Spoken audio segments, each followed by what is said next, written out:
Ini merupakan benih dari kopi Robusta Sidikalang yang dibudidayakan oleh kelompok tani Arnia JG Saroha. Jadi benih ini sudah ada sekitar 40.000 benih kopi Robusta Sidikalang yang legendaris itu.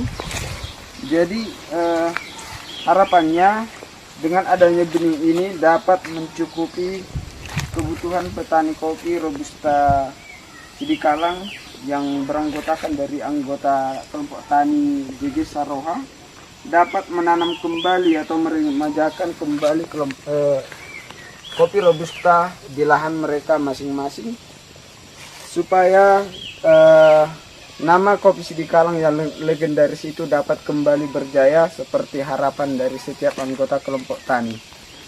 Ya, bisa kita lihat dari sekitar 40.000 batang atau benih dari bibit kopi Robusta ini yang sudah tertanam tadi, itu ada sekitar 1.000 batang benih yang ditanam di lahan warga atau anggota kelompok tani Arnia JG Saroha.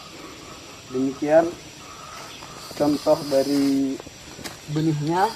Bisa kita lihat benihnya begitu segar dan cukup terawat, dan harapannya inilah yang nanti akan ditanam di lahan setiap anggota dan bisa dirawat dengan baik demi keberlangsungan nama kopi Sidikalang yang kembali melegendaris hingga anak cucu kita kelak.